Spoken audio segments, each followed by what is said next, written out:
Morning. Mahalo for being here today, for arriving with open hearts and minds as we begin this orientation for the Honomū Subsistence Agricultural Project Leases. This morning, it's a good time in the day when the sun is up. Oh, thank you, the sun. I was like, oh my gosh, it was rainy and it was cold and I forgot my jacket. But that's okay, the sun is up and the land is awake and the work before us is clear. There's an olelo no'eau that feels especially fitting today. Ikava ma mua, akava ma hope. We hope we move forward by understanding what came before us. This project is not just about project leases. It's about honoring the past, stewarding the present, and creating a future our keiki can stand on.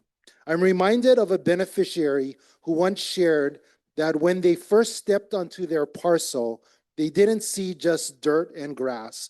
They saw their kupuna. They remembered stories of grandparents who farmed, who worked the land with their hands, and who prayed for opportunities like this that their descendants are now receiving. That beneficiary said, "This land reminds me who I am and who I'm responsible to become." That's the spirit we bring into today. As we gather, we also acknowledge that we don't do this work alone. We are guided by wisdom greater than ourselves. We invite the presence of Jesus to be with us outside these walls, upon the land of Honomū, and in our conversations today, granting us clarity, humility, and a heart to serve well. May this orientation be informative, respectful, and rooted in purpose. Mahalo again for being here and for committing to malama aina and malama each other as we move forward together. With that, I will ask Mr. Michael Lowe from the department to come and offer today's pule.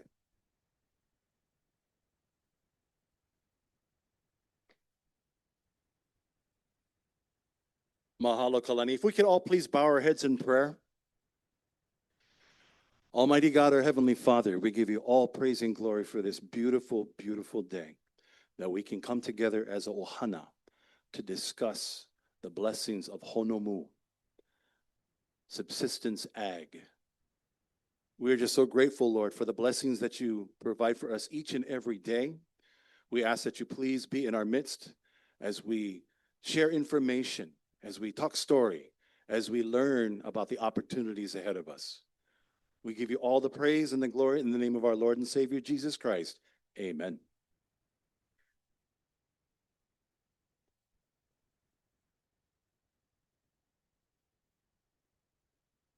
Mahalo, brother. So this is what we can anticipate today. We'll go through this after a chair comes up and does the opening remarks. We will have, hold on real quick.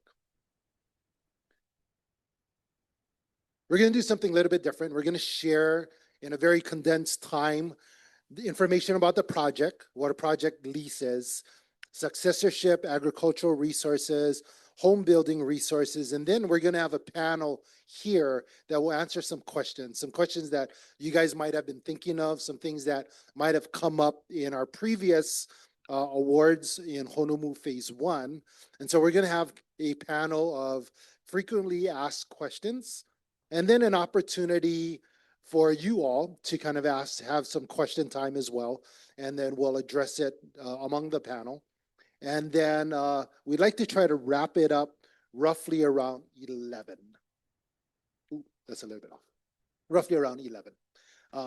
So with that, I'm going to have the honor of inviting our Chairman Kali Watson, to come and share opening remarks. Mahalo.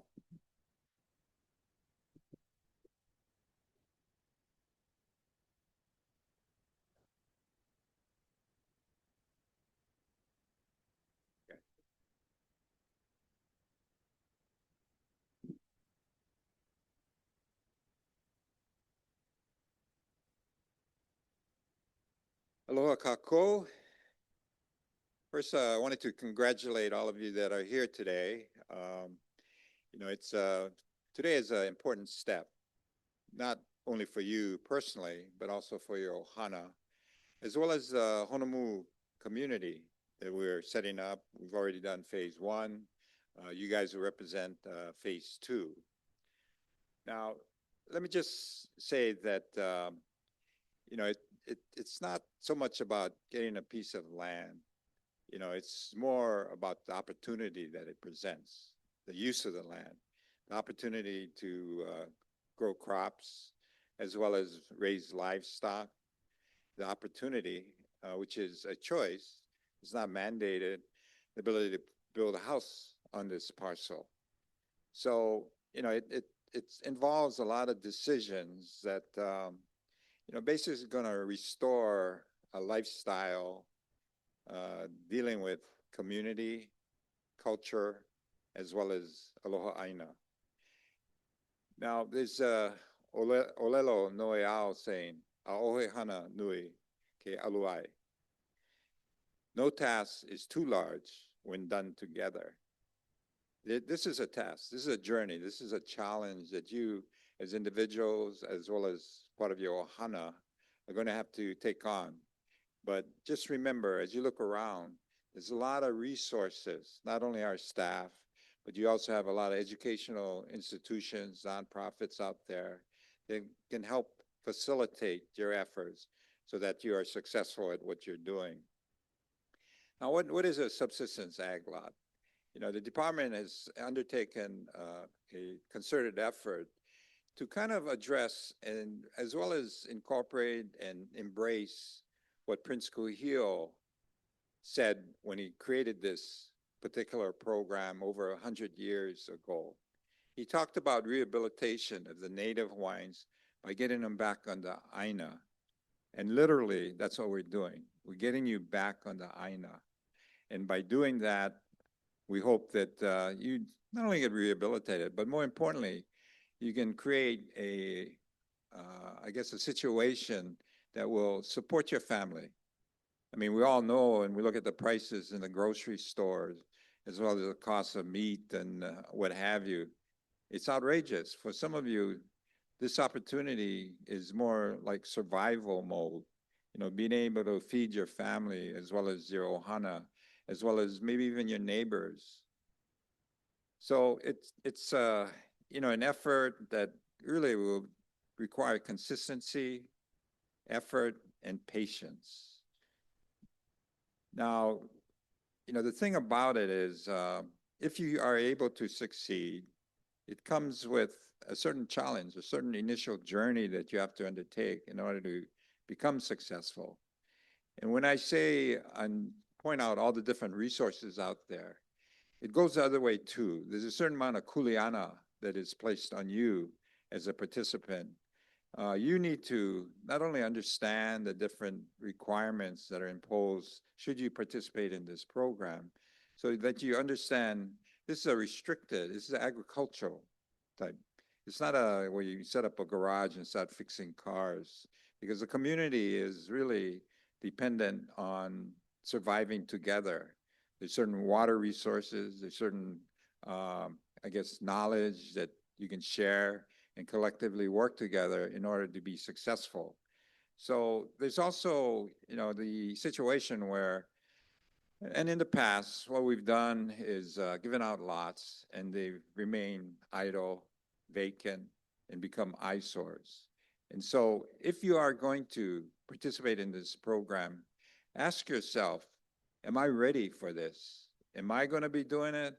Or am I, past that stage where I really need to pass it on to my, children or their children or somebody that's actually going to take on that? Now, remember, we've changed this particular program as well as the way we issue out leases. We're issuing out leases that not only allow you to kind of not wait on the side, but participate in a timeline relative to the actual development and the lots becoming ready. But we issue these project leases up front, knowing that by doing that, it gives you an opportunity to possibly pass it on to a child or a brother or a sister that may be only 25% Hawaiian. And for some, and I was talking to my classmate from high school, and she has a daughter that's 25% along with a son. And so she's going to do that. She's going to pass it on to her daughter that will take on that challenge of making the property or that parcel of land productive. And so it's a great opportunity, not only for you as a person on the wait list, but for someone that's been waiting for 40 years. Maybe that isn't your, kuleana to take on that challenge. But it is, and from what I was told, a very daughter that's very enthusiastic about doing that. So I guess the kuleana for you is to make decisions, understand the restrictions. Is that something that you want to do? Now, the good thing about this particular program is you don't have to pre-qualify for a loan. Under our own, our existing and historical approach for our residential, before you could even get to the table to choose a homestead, you have to pre-qualify for a loan. We've done away with that, not only for the Subsistence Ag, but also for our residential program, such that you can receive a project lease just by being on the wait list and the next in line based on your date of application. And you get to choose a project lease. So we have, and I'm not sure if Kalani is going to explain, but we have a lot of other projects that are going on here on the Big Island that is going to give many, many more opportunities just beyond this Honomū. And so it's an exciting time for the department, but I think it's even more exciting for our beneficiaries that have been waiting so long. And so we're excited about not only moving forward throughout the state, but again, I would like to congratulate all of you for being a part of this. Do feel, if you have any questions, ask the question. Because I always tell people, there's no foolish questions. The only foolish questions is the one that's not asked, because you can never answer it. So we're here to help. And again, congratulations. Aloha.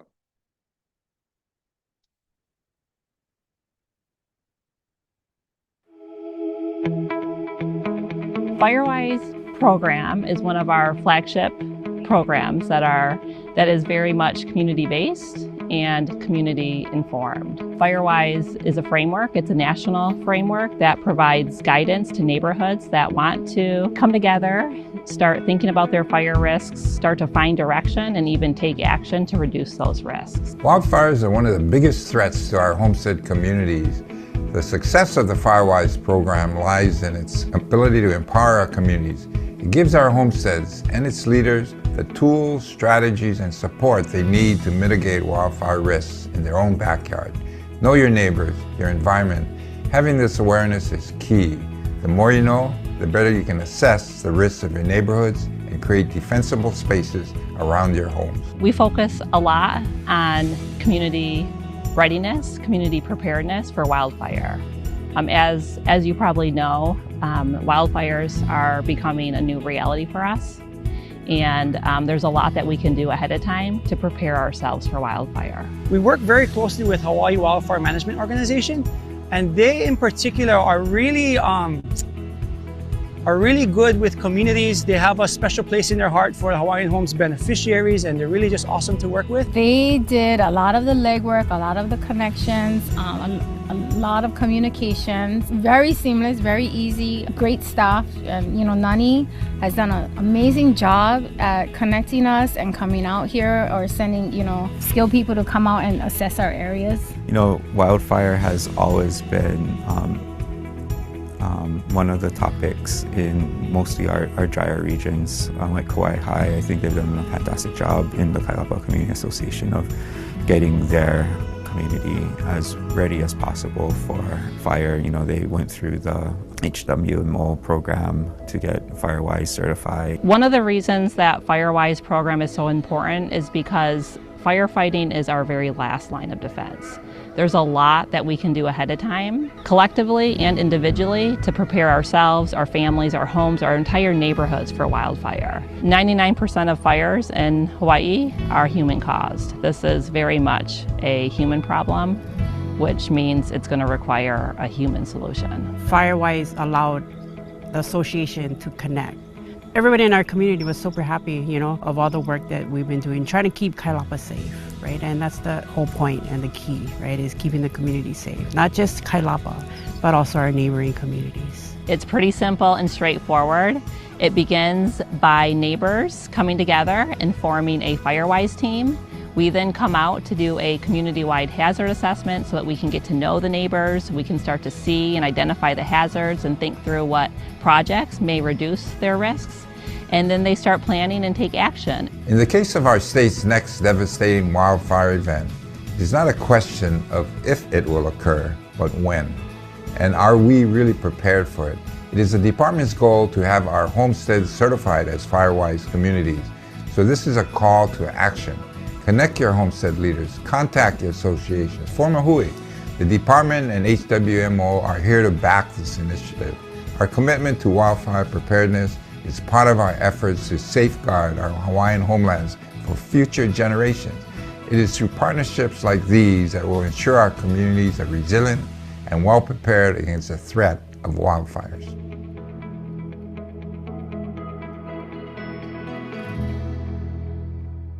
Mahalo, Chair, for sharing our kuleana. And it's not only the kuleana of the department, kuleana of our beneficiaries, but it's also kuleana of all of the partners that we've been bringing to the table and hooking up arms with, because it really takes a village. You know, it's hard for someone to do it only on their own. And then we have to deal with other things like this, wildfire. So it really takes community to make sure that we malama what we need to and protect the aina. We're going to go over now really quickly other Hawaii projects that are happening on this island, as well as Project Lease and what that's about, successorship, agricultural resources. And then, as Chair had mentioned, you also have the option of building a home on there. So we want to share with you some of the resources that are available for that. Next slide, please. Next slide. So I just wanted to share with you, some of you might have been at the Panaeva Ilama Road orientation. We have about 400 lots that we will be, 400 project leases that we'll be awarding there. And the projected development schedule is roughly between this year to 2031, with projected occupancy around 2031. One of the questions that came up was, what's the reason for it being so far out, in a sense? There's a lot of work that needs to be done in regards to infrastructure, building the roads, carving the, subdividing the lots, creating wastewater, connecting it to all the lots, building a whole new water system, etc. And so that's part of the reason for that. And so we just want to be able to get you prepared for it and start to walk with people like Helen Y. She is our our service provider. She's the one that's working with our beneficiaries on doing financial assessments, and it helps our developer be able to build based upon what our beneficiaries can afford. Next slide, please. Oh, actually, yep. Next slide. And so the next one is Laio Pua. This is mainly for those that have been awarded project leases already. We have awards that are going to be going out. All of the infrastructure is done already for Village 4 Hema, as well as Village 5. And so that's going to be coming up very shortly. Our projected development is going to start this year, with some of them actually occupying this year. And then should be completed probably like ending of 27, early 28. Next slide, please. And next slide. So we're going to get a little bit more into detail about this area, and I just want to give you kind of very high level. So this is 50 project leases for subsistence agricultural lots. And the projected development is going to take some time. Once again, this one, it's very raw, and I know the people from our development team will be up here as well. They're going to share a little bit more of the schedule and get into some of the details of that. We will have, however, we will have the project leases for this will go out and you'll hear it in a little while. We'll be awarding the project leases in about a month or in about a couple of months. And then the projected development and lot selection will be roughly around 2031. Next slide, please. So project lease, what's a project lease? It's a paper lease granting an undivided interest in the Honomū Subsistence Agricultural Project. It allows designation and transfer of lease to a qualified 25% successor. And some of my talk stories earlier this morning with some of you, it's not only you, the beneficiary or the applicant, but you also have with you the successor, a 25% son or grandson that you want to pass it on to. And you can actually do that transfer as well to get them prepared on the acceptance of this lot when it is awarded. It also provides time to meet the financial program requirements. Maybe if you wanted to build a house, kind of gives you that opportunity to get prepared for it. What are the project lease requirements? It's submitting the interest response form by February 20th, 2026. And the question is, when will you receive the project lease? We have the signing on March 21st, 2026. More information to follow. Next slide, please. I'm going to ask Juan if he could come up and share a little bit about successorship.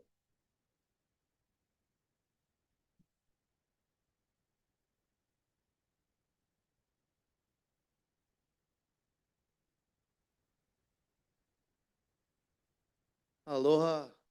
Again, my name is Juan. I'm with the Homestead Services Division of the Department of Hawaiian Homelands, and I'm here today to speak to you a little bit about successorship. Successorship is the means of transferring your interests through death. And as an applicant, you can only transfer your application right by way of death. And your qualified successor needs to be 50% Hawaiian. But I want to go into, should you decide to receive this project lease, which is a big benefit. You can transfer your interest in this project lease while you're still alive or through death. And you can transfer your Honomū, should you choose to choose this project lease, you can transfer your interest in that Honomū project lease to anyone who is 50% Hawaiian. However, once you receive that lease, you can also transfer that interest to a 25% spouse, child, grandchild, or sibling. Again, let me say that again because that's very important. Right now, as an applicant, you can transfer only through death. If you decide to receive this Honomū, you can transfer that lease while you're still alive to any 50% Hawaiian. You can also choose to transfer it through death to a 25% spouse, child, grandchild, or sibling. That's a big benefit. For those of you who don't have a 50% qualified successor to your application right, if anything, this should give you reason to select one of these Honomū project leases. Next slide, please.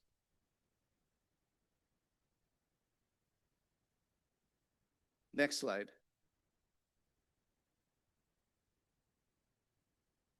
If you fail to designate a successor as a lessee, we would then publish a notice in the paper. And we usually do this in the month of June or December of every year. Previous slide, please. Sorry. Now, when we do a publication, there's a pecking order as far as who can qualify to submit a claim. First is a spouse. If a spouse submits a claim, and again, that spouse need only be 25%, that spouse has top priority. So we would then recommend to the Hawaiian Homes Commission that spouse who is 25% to succeed to the lease. If there's no spouse, then the children has next priority. If there's no spouse or child, then it's the grandchild. If there's no spouse, no child, grandchild, then it's the sibling. All the other qualified relatives who must be 50% are equal priority. So if a father and mother both submit a claim along with the widow and widowers of the children or widow and widowers of the brothers and sisters and nieces and nephews, if the family cannot decide who should succeed, the department would then go to the commission and recommend that all claimants succeed to the lease. Now, you can imagine 10 people succeeding to a lease. It's not a very good idea. So again, it's your kuleana as a lessee prior to your death when you receive this Honomū lease is to designate that successor. Next slide, please. Now it's your kuleana, like I said, as a lessee to designate a successor. It's your choice. It's your decision. We suggest, though, however, that you discuss your decision to the family members. You don't want to keep it a secret and only for the family to find out after you're gone who that person is. There's going to be surprises. There's going to be disagreements. So sit down at the dinner table, have an open discussion on who and why you decided a certain individual to succeed to your leasehold interests. I'll be here today. Pilivali, who is the East Hawaii District Office Supervisor, is also here. Pilivali, where are you? You can come to us, ask more questions. Again, successorship can be a very delicate, confidential issue. So you can come talk to us, ask your private questions. But when we do sign the leases in March, you will have that opportunity to fill out that designation of successor. After you sign your lease, we will be there to receive, should you decide to fill out your designation at that time. If you choose not to in March, then you can always make an appointment with the East Hawaii District Office. Next slide, please. Now, naming a successor, like I said, it's as a property owner, it's your right, it's your obligation. The law, the act and the rule gives you that authority to who you want to succeed to your homestead lease. It's not an easy decision, but it's a decision that you need to make. So you have time before March to discuss, should you decide to receive this Honomū, talk to your family. Who is able and willing to take on that responsibility of that lease? Next slide, please. I think we went over this with regards to passing away without naming a successor. We will publish a notice. Those qualified relatives who may succeed will have 120 days from the first publication. Like I said, it's usually done in June and December of each year.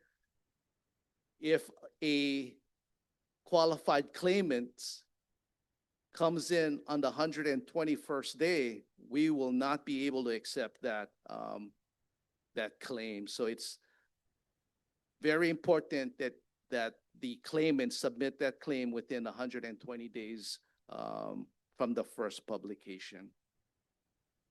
Next slide, please. All right. Again, I'll be here after the meeting.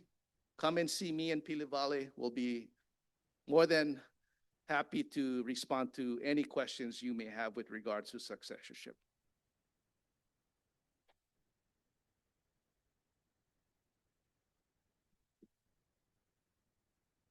Thank you, Juan. If I could ask Lehua Abrigo, she's with our planning office, and her kuleana is working with our agricultural lessees. With that, I'm going to ask her to come forward and she'll share some of the resources that are available to you when you enter into a lease like this.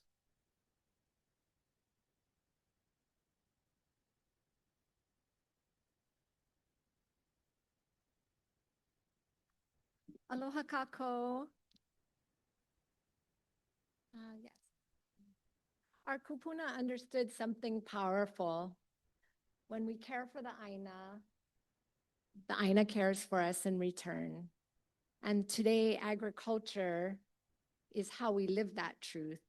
But it's more than just farming. Agriculture feeds our families, strengthens our communities, and it keeps us connected to the Aina. It's the foundation of self-sufficiency. But why else is agriculture important? As Chair said, explained earlier, agriculture was a key piece of the Hawaiian Homes Commission Act. Prince Kuhio truly believed that by getting Hawaiians back onto the land, returning them to the land, getting them back in the soil, growing food, raising livestock, that they could be rehabilitated, that it's in our DNA. Through agriculture, we could regain our identity and our livelihood. Through agriculture, Hawaiians could achieve economic independence and reconnect with our culture. Today's issues are more focused on sustainability, resilience, and food security. Next slide, please. If the barge doesn't come, are you going to be able to feed your ohana? Local food systems make us stronger. When we grow our own food, we're better prepared for challenges like natural disasters and are less dependent on imports. Farming with aloha for our Aina means planning for the future, using regenerative practices to protect our land for future generations. Every crop we grow feeds our families and communities. Can you imagine a future where every homestead was growing their own food? So agriculture is not just an option, it's our kuleana, but more importantly, it specifically becomes your kuleana if you accept and are awarded a subsistence project lease. So for a long time, next slide, please. For a long time, DHHL's priority was on residential homesteads. And on all islands except Oahu, the ag list, wait list was a lot longer than the residential wait list. So in 2017, DHHL's administrative rules were amended to include a new kind of lease, which is a subsistence agriculture lease. And a subsistence ag lot addresses the demand for a rural lifestyle versus commercial agriculture. So what is a subsistence agriculture lease? It's a smaller lot, less than 3 acres, but the ones that we're looking at in Honomū are 1 acre lots. A farm plan is not required to get your lease. Farming is a requirement on your subsistence lease. But cultivating 2/3 of your property is not a requirement. You can grow crops and raise small animals. You can grow crops and build a home. You can grow crops, raise livestock, and build a home, but you're not required to build one. So there aren't any financial qualifications that you need to meet. Next slide, please. I think that's my last one, actually. So DHHL has been building partnerships with agencies and organizations that are so willing to kokua and support you. We have partners to help with grants and technical assistance, capacity building, partners with funding options for a home, a fence, an aquaponics system, or just an idea you have. Organizations that provide hands-on trainings, workshops, educational opportunities. So our goal is for you and your ohana to be successful on your subsistence agriculture lands. And I'm specifically here to listen to your dreams and help connect you with the resources and partners who can help you. So please reach out to me. So we have some of those partners here today. Let's see, and you'll be able to, I know some of you talked with them earlier this morning, but you can talk more with them, ask questions in the open house period. We have Jill with the Loan Division at the Department of Agriculture and Biosecurity. Anna is with the Agriculture and Food Systems Program at the County of Hawaii Research and Department of Research and Development. Pomai is an ag business consultant with Go Farm Hawaii. And we have a special guest here today, actually a special family. Will and his ohana are here, and they were one of the first 16 lessees in the first phase of Honomū. He received access to his 1 acre lot this past October and has been doing some amazing work there. So he'll be able to answer questions and share what his experience has been like. Mahalo, Will. The good stuff, the tough parts, and the rewarding moments.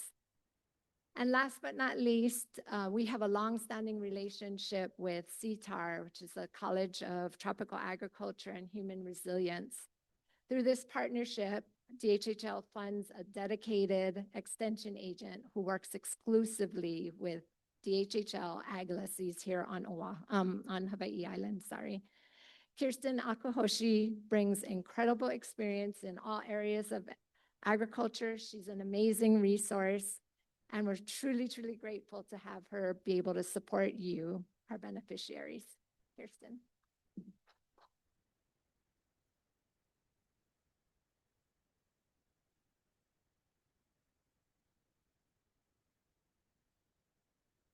I'm kind of short. Hold on. Okay. Aloha kako. I'm gonna move over a little because I'm hiding here. Sorry, it's just because otherwise I'm hiding behind this. Okay. Sorry, I'm Kirsten Akahoshi. I work with the University of Hawaii at Manoa's College of Tropical Ag and Human Resources. As you can tell from the slides, I haven't gotten the new media stuff yet, so it still says, sorry, human resiliency. So my old slides still say human resources. I am actually, next slide would be perfect.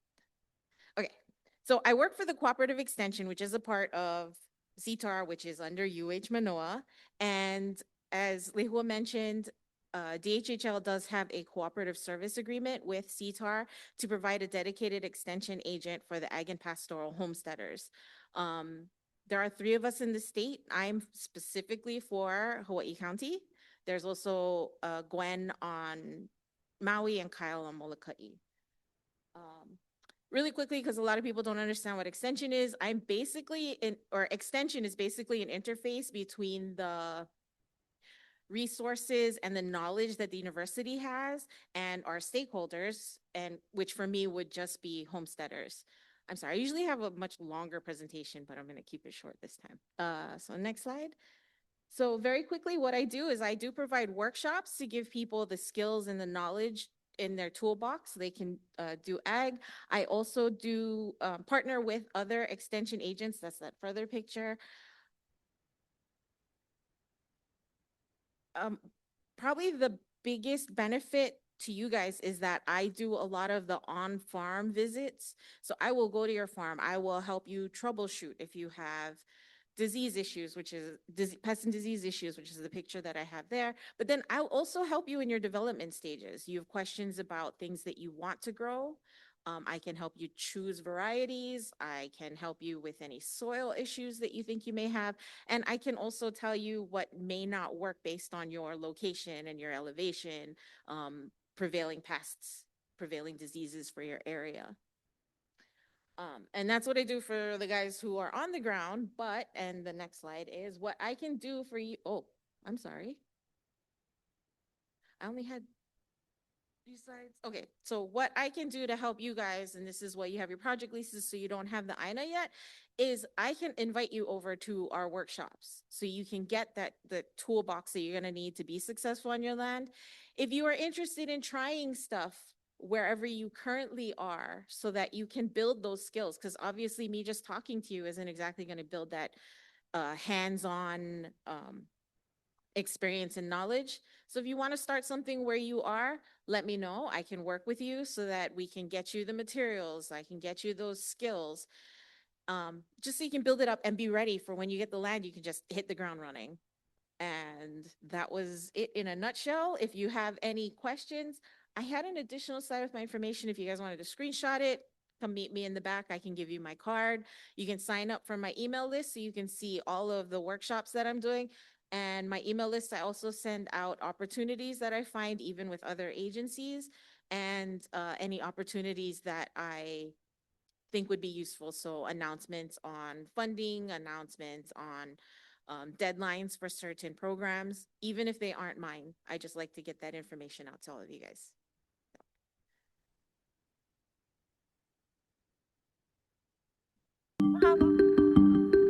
My name is Jason Ahuna, and we are at home right now. A home that we've prayed for, Fought for, but believed for, but it's ours and we're home. Our backgrounds are pretty similar. We came from, broken homes and just, having a poverty mindset. This is not for someone like us. When you financially know you're not ready, but you still make unwise choices with your finances because you don't know anything better. When I was starting my financial walk with Shanang and HCA, this wasn't even a thought. I got to share my story, a little bit about my story, about how we are on the wait list. And she was like, okay, so just make sure your address is updated and your name is updated because something's happening. I don't know when, I don't know where, but something's coming up. And I can tell you, 1 month later, we got one letter in the mail. Jonah, for me, she made me see that it was all possible. She made me see that they were just an ordinary couple, came from a ordinary family that had a not so ordinary upbringing, and really influenced me to want to change our story, to want to change our legacy, to leave something for our children. He really interceded for me when I felt in times that I wanted to give up. So peace was probably the biggest thing that he's given me, to stay in this freedom. We missed the mark. There are times we're humans. But he always would make sure that I knew it's gonna be okay. No, it's gonna be okay. Just trust the process. Trust the process. Remember, trust the process. All of our grandkids, all 5 of them, get to be in this house, get to, just call this place home. This is legacy for them.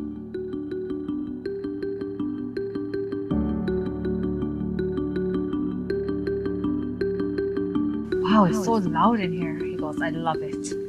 I love it. I do. The kids yelling and laughing, crying. I can hear all of their screams, and I can identify all of their screams, even when they're all screaming together. And I love that. Wow. So Hawaii Community Lending is also a partner that we work with. Sometimes when you take on a kuleana like this, it's difficult. It's so onerous. You got to try to find out how much you can qualify for, what kind of loans are out there that will meet the needs that you have. Then when you got to go through the building permit process, oh my goodness, you give up already. And then trying to find the contractor. Well, our partnership with Hawaii Community Lending will help you get through that whole process to the point where you're actually occupying that house. So it's great to have those partnerships because they can walk alongside with you to make sure that you can get through this. So the important thing is really, how do we bring resources to the table for you so you're not trying to do this by yourself? Once again, as Chair mentioned, it's a different approach, and we realize that had some pukas along the way. We're trying to help fill it and help provide more opportunities for you so you can be able to get on the aina. As I'm asking the panel to come forward, if you could come forward here. I just want to acknowledge a couple of people along the way. Mr. Richard Hoke, is he in the room? He is our executive assistant to our chair, and great to have him here. Also, Commissioner Michael Kalei-Kini. Thank you. Thank you for your attendance. And then if our panel could come and join us on this table right to this left area. And I think we also have, yep. And then one more person, and then Lekua and Kirsten.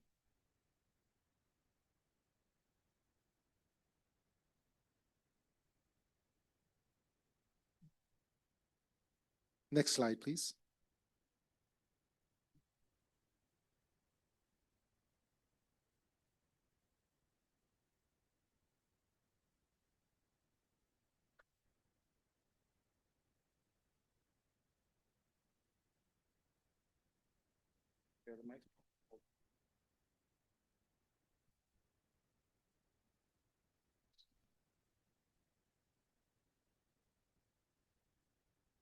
If we could go through, just kind of introduce yourselves really quick from Juan. Aloha again, Juan Garcia with the Homestead Services Division Homestead Services Division of the Department of Hawaiian Homelands. Aloha, Moana Freitas, LDD Housing Project Branch. Aloha, Lehua Abrigo, the Agriculture Program Specialist statewide. Aloha, Kirsten Akohoshi. I'm with UH Manoa CTAR, supporting homesteaders on Hawaii County. Aloha, Bruce Myers with Okaha and Associates. We're hired by the department to come up with the construction drawings for this phase and the permits getting ready for the construction.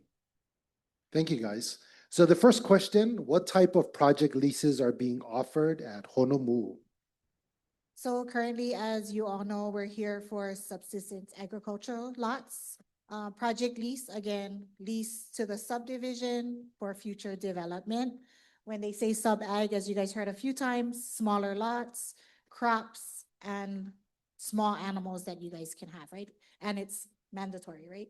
In regards to that, yeah. Next slide, please. Next question. What is the most important deadline to remember? So important deadline is this orange slip. You all received the response form February 20th. So again, this will get you to the invite to actually select a project lease. February 20th. Skip 2 slides on this one. Is farming required on a subsistence agricultural lot? Yes, farming is absolutely required on your subsistence agriculture lot. The cultivating 2/3 of the lot is not a requirement anymore. So you can grow crops, have livestock, or both. So farming is required. Next slide, please. Are there 5-acre agricultural lots available at Honomū? No, they are all 1-acre lots at Honomū Subsistence Ag. Next slide. When will these lots be completed? So we are in the permitting process right now, and we anticipate having plans ready for construction this August. And construction will last for the entire project about 2 years. And so we're looking at the August of 2028. But there are 2 parts to this particular phase. They call it 1A, 1B. The 1A is the one that's further down. I don't know picture. Well, you can come look at the map.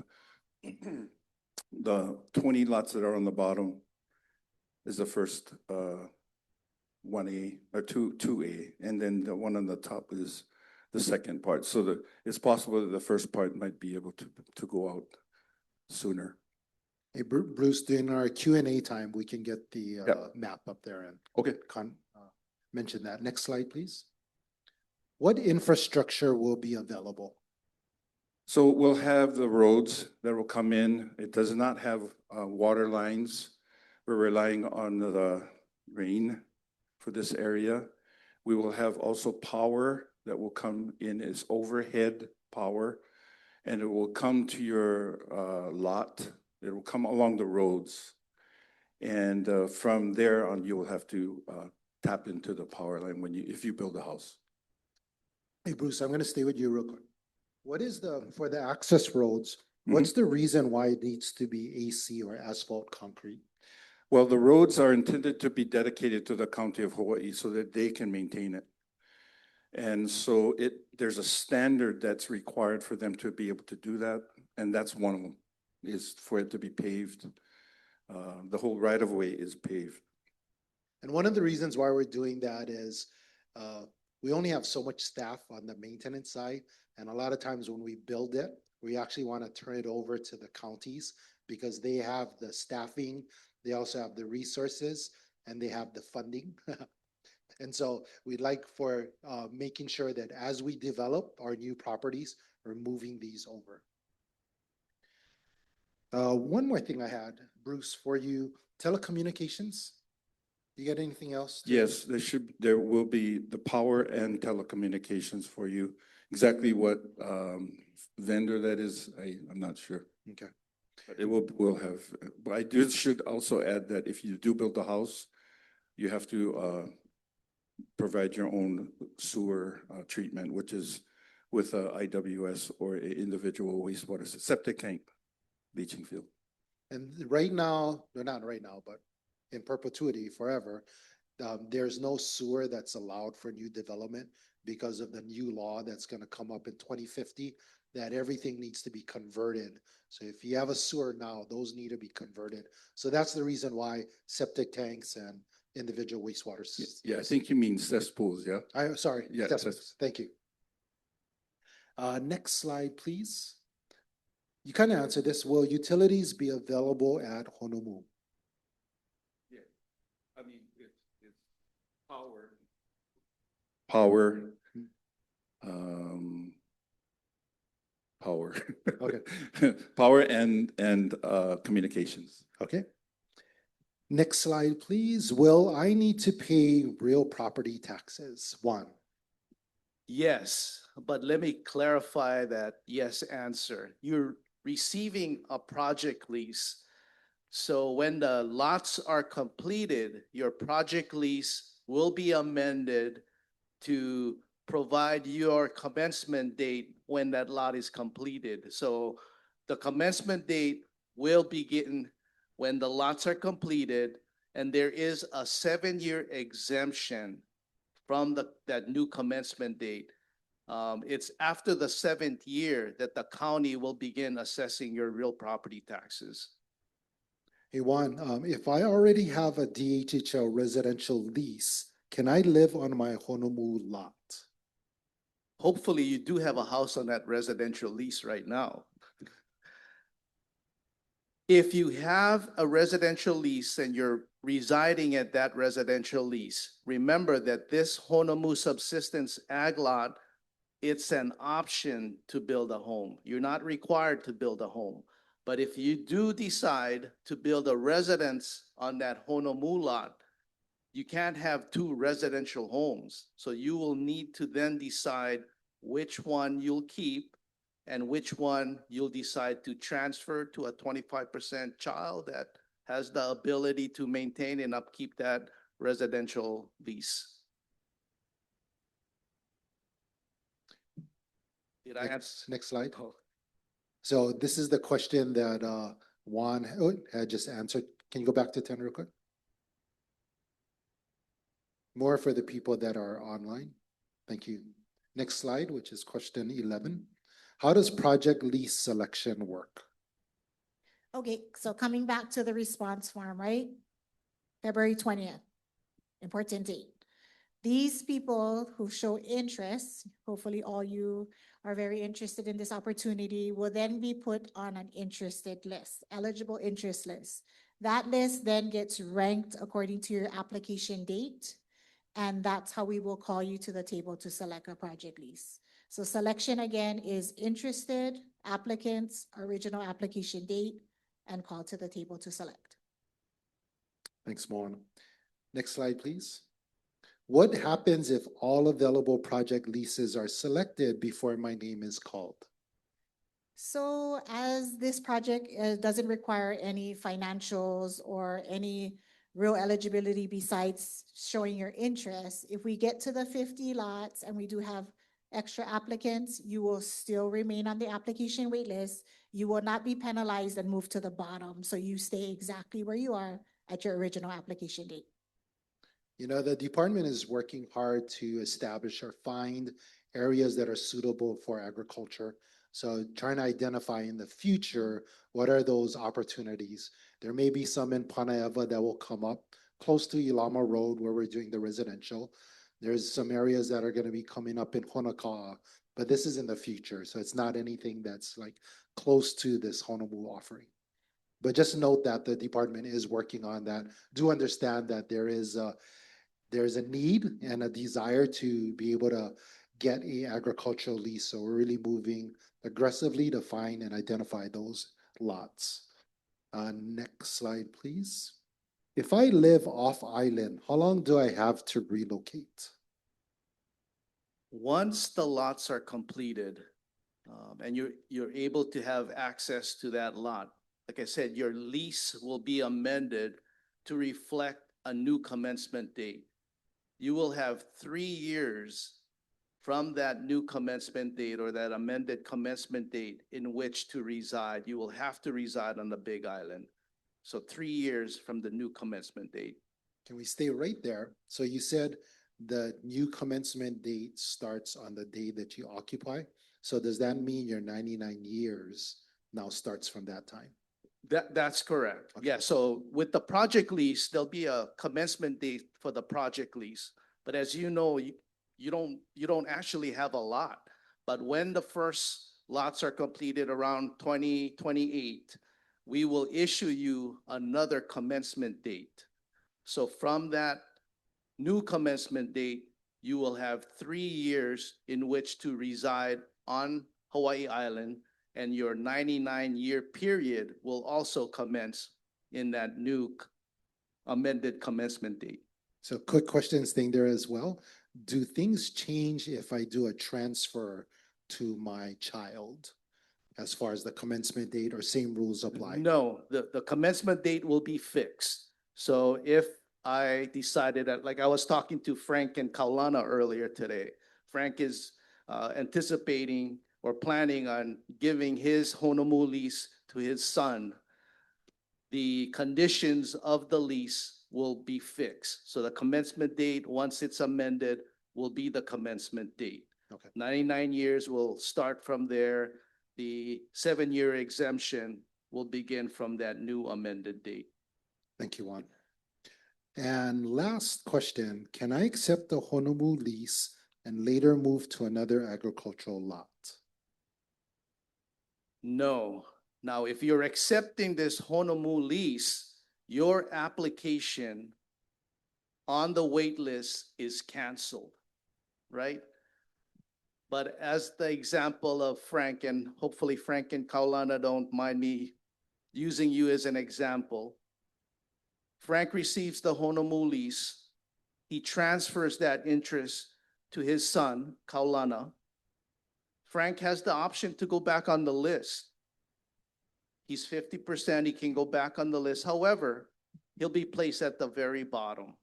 And Frank will not be serviced again by the department until all those beneficiaries on the list who have not yet been served by the department is served. And then we will issue, should another opportunity come, Frank will have an opportunity for another ag lease. Thank you, Juan. So we had 14 questions that were kind of frequently asked questions that have come up before. We'll have a list of the questions and answers. It'll be available on the website, along for those of you that are online as well. We have quite a bit that are online. So you'll be able to access not only watch the video again, you know, when you come to these orientations, it's so much info, yeah. kind of overwhelming sometimes. So sometimes it's good to go back to that, be able to go through that. And then there's also, you'll have that list of FAQs or frequently asked questions that are on there.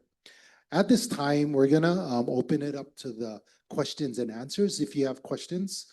And Juan, could you help me with the being able to go around Absolutely. and give them Absolutely. microphones? And then we're gonna take turns because we have quite a bit of people that are online as well. So we'll kind of alternate in person, online, in person, online. I'll start with in person. Any questions here? I'm gonna start with that one, and then I'll come to you second after. Is there anybody online right now? Okay. I'm sorry, did you raise your hand here? Yes. So my question is the county tax assessment, what will it be based on, and how much do we know what the taxes will be? Every county is different as far as assessment, but I believe on Hawaii Island, the land value is exempt. So it's based on the improvements on the lot, but there is a minimum amount that is due to the taxpayer. Like I said, there's a different amount for each island. I'm kind of embarrassed not knowing what the amount is here on the Big Island. But there is a minimum amount, and it's usually just the appraised value, but there is a minimum amount that is assessed. Thank you. So if I'm not mistaken, there was a bill that was passed last year. Department of Hawaiian Homelands, I think it's a fixed price of 200. Thank you. No matter the site. It doesn't matter. It's just the minimum amount that is due to the homesteader. Some of the counties are working on, there's this owner occupant exemption that you have as well. Sometimes you got to file for it. And so there are some counties that if you have a DHHL lease, automatically you get that exemption. You don't have to apply for it. It's not in place yet, but it's something that they're working on because they're finding out that not all lessees submit that exemption paper. And so now it's accumulating at the highest and best, which is crazy because they're paying this big amount. So just to make it easier for the lessees, they're putting that as automatic. But that's kind of in the process right now in different county councils. I'm gonna go, he's the second one, but I'm gonna go to online first. And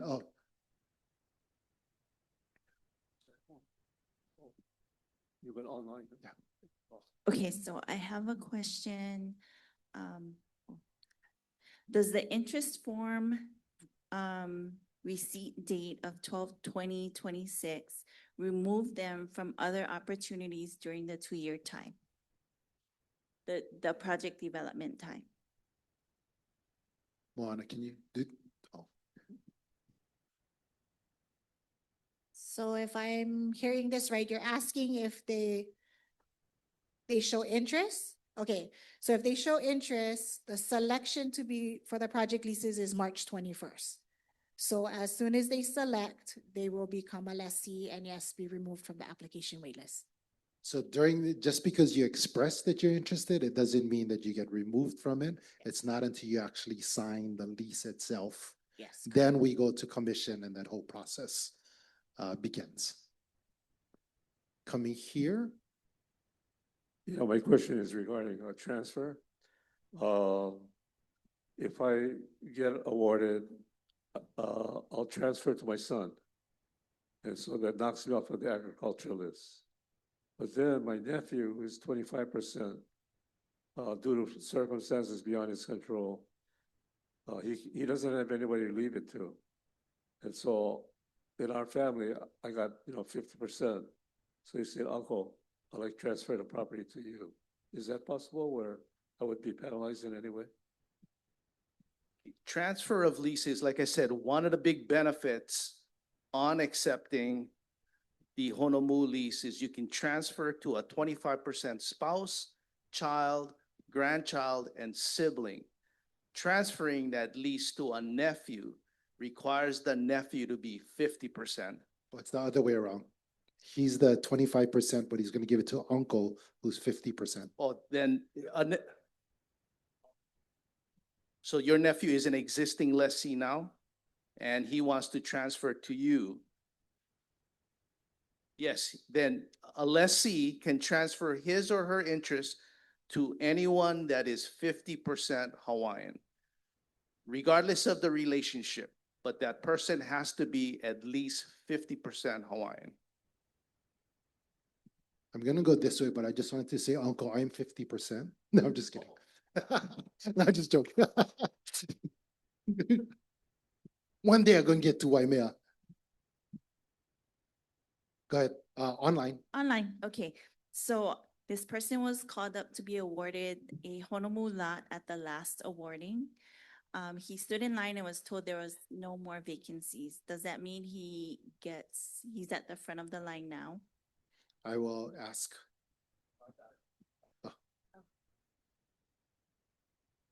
So I'm assuming he's talking regarding the Honomū Maku'u offer in 2024. Okay, so no, that offer actually was closed. So 16 lots were filled. This is a brand new offer. So we're starting all over again. So what So does no, that not to mean? the front of the line. So, okay, so it means that you go based on your Application. application yes. date. Anybody in person questions? Oh, at the far back. Thank you, Juan, for Ooh, getting my picking up your workout. steps. Yes, I had a question about water access, since there's not gonna be water access and we're relying on rainfall. If we accept this, do we have to do the water and soil testing ourselves, or has there been any information already researched on regard to like how much rainfall there is existing that we project? Just trying to get a gauge on how we're gonna get water. It's somewhere between 150 and 200 inches per year. It's pretty good up there. And so it will be catchment for your own use. Yeah, catchment. There's no water lines, there's no wells up there right now. And as far as soil testing, Yes, it was done the past 3 years, and the last one was done in September of last year. Last summer, I should say. And it was clear as far as Department of Health rules. Okay. Kirsten, did you want to add anything else on resources in regards to when you had noticed about the soil, et cetera? Like nutrient analysis. So CTAR used to do soil nutrient analysis and they're not anymore. Right now, the only resources for testing are to send it away. As far as no cost to you, you could work with Nutrien. One of their vendors does it at no cost. But again, because it has to get sent away, you need to be in contact with them first, as they have to do all the permits to send soil out of the state. I am looking into trying to find someone more local that I could cover the cost for the homesteaders, which is the unfortunate part of it no longer being in CTAR.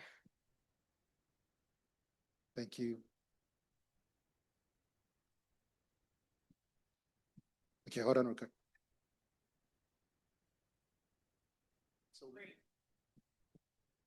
So will there never be a water system put in and we'll always have to depend on rain? Well, never's a strong word. Yes. I don't That's know correct. if it'll ever happen. I suppose it's possible, but right now it's not. Thank you. And noting that, because there's so much rain, and I'll go to online in a little while, because there's so much rain, there really is a big need to maintain your lot, because you've seen how fast it grows. Can you share how fast the grass grows? That's why with the phase one, we couldn't cut it right away, because how fast did the grass grow and the trees? It's very quick. It's, Mike back there knows better than I do, but it's 6 feet, 7 feet, 8 feet tall And then per month was like about, and that's the grass. So the tree, the albesias, they grow even higher, 12 feet or more in a year or less then.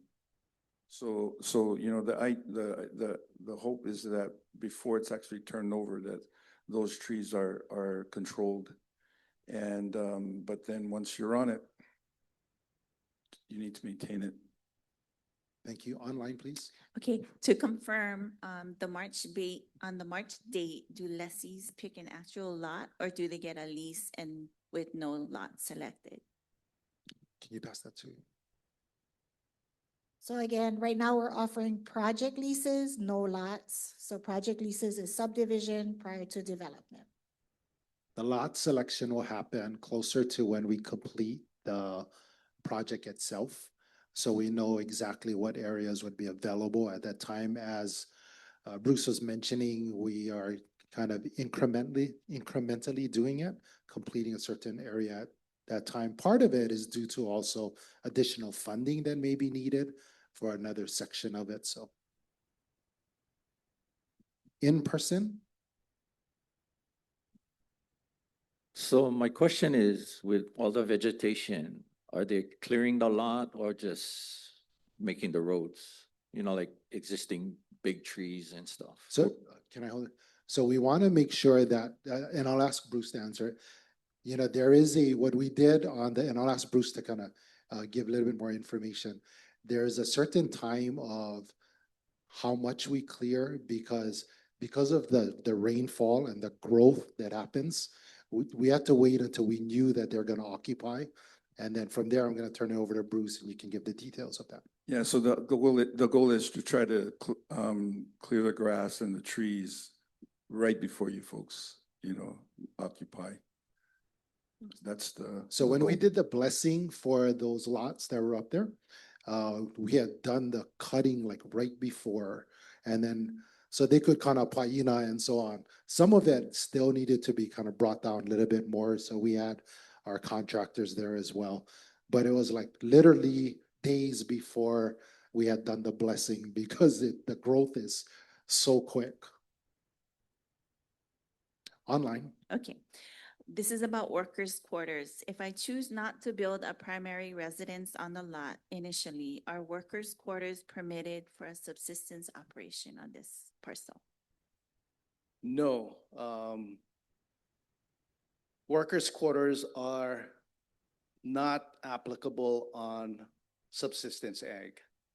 And again, just for clarification, workers' quarters are approved and the department will confirm that that ag lot is 2/3 of the lot is being cultivated, right? Which is not a condition of these subsistence ag leases. So the answer is no. There's a question behind you. Okay, my question is going back to the water. So do they have any kind of funding or anyone that can help us to put in a water catchment? Because I know water catchment is pretty expensive. It's like thousands and thousands of dollars. And I know a lot of people here that are on the list.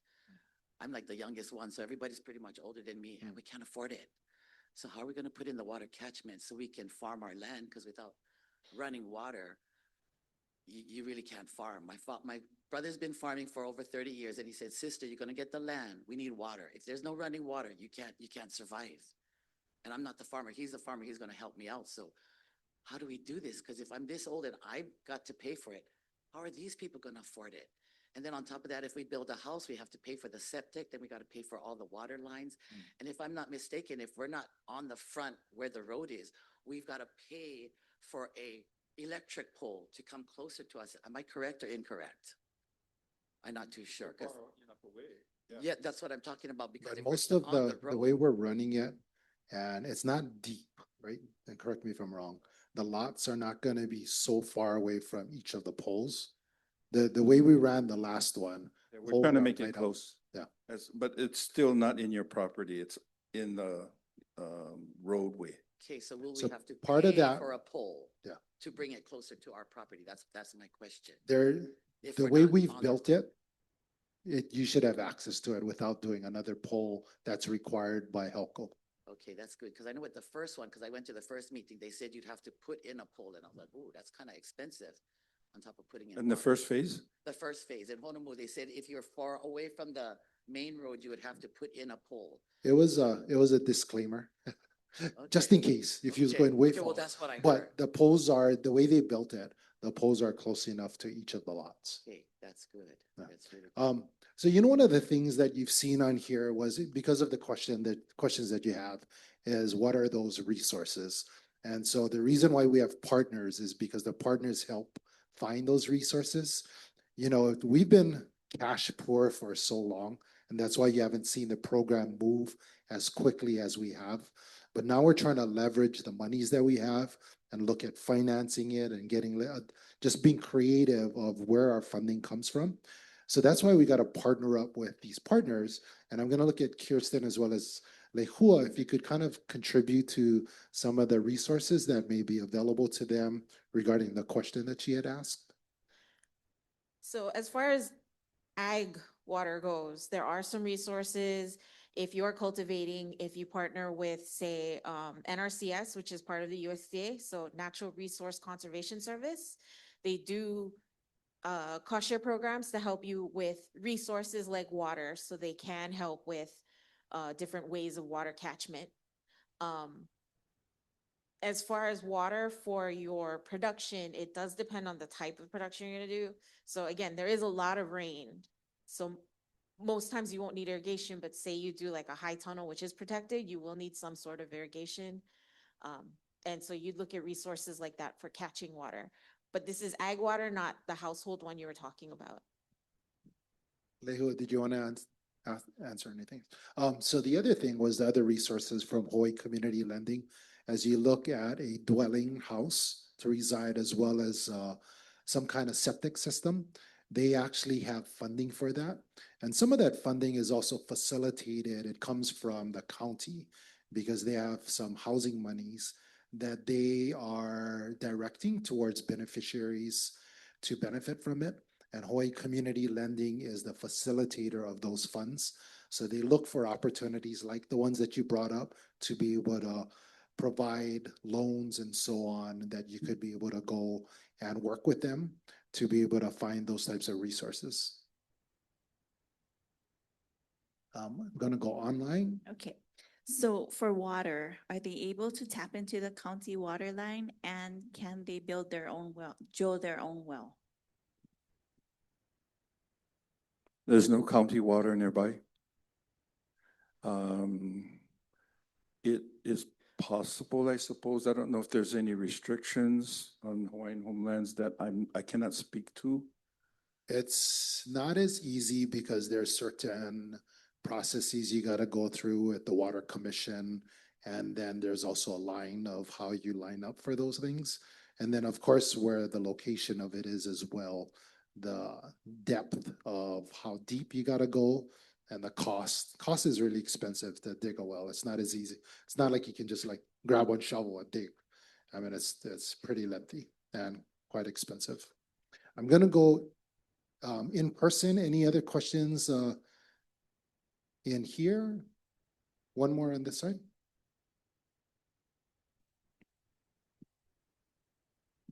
Oh, yeah, on ag zone land, it's my understanding that you can put up a structure of 800 square feet without a building permit. And my second question real quick is there any restriction on the kind of animals that you can raise on that property? Let's go with square footage first.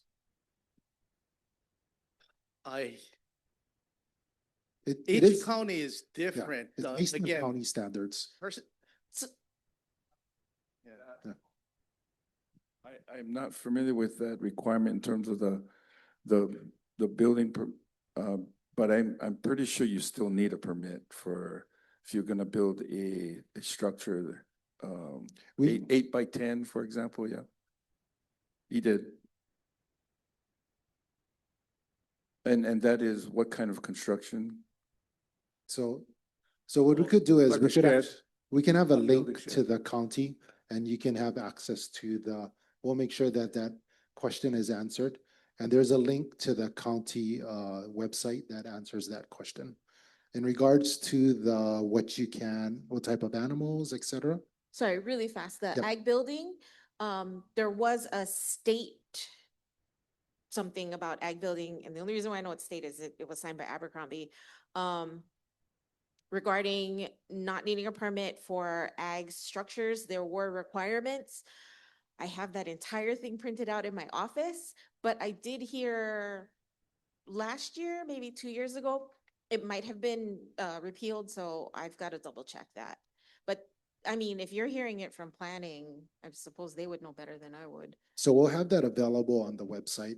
I believe the one that you're mentioning was related to ag, ancillary type of support buildings, not necessarily dwellings. Yeah, or not ag. dwelling, but Yeah. he's saying ag building, so I was Yeah. assuming like storage, Yeah.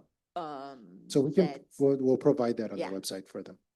In regards to what kind of animals you can have, size of the Chihuahua, no, I'm just kidding. Yes, so they are small animals, chickens, goats, pigs, sheep, ducks, no horses, no cows. What about baby cow? No, just, hey, by the way, did you guys see the cow cuddling across the street? I thought that was kind of cool. Anything else? No? Any other questions online? Any other questions here in the cafeteria? I want to thank, once again, you can find all of the information on the website. Give us probably about a week to get all of this up. Just want to make sure it's clear, easy to access for you. Once again, thank you, Juan, Alekua, Kirsten, Bruce, Mike in the back. There's others that are here. Thank you guys for partnering with us. We appreciate you. Continue to ask questions. After we're done here, we have an opportunity for open house. And so please ask all the questions you need. Once again, thank you for joining us for the Honomū Subsistence Agricultural orientation. We have one more thing from Lehua. Sorry. Will, if you could just raise your hand. If anybody has real life questions, Will and his Ohana are doing this work actually now. So if you want to talk to him afterwards in phase 1. Yeah, they're in phase 1. They're planting, emu, amazing work that they're doing. So if you have those specific kind of You want to questions. raise his hand? Okay, perfect. Right on. Thank you, brother. Mahalo. Oh, I thought Lehua was gonna have us sing Hawaii Aloha, but that's okay.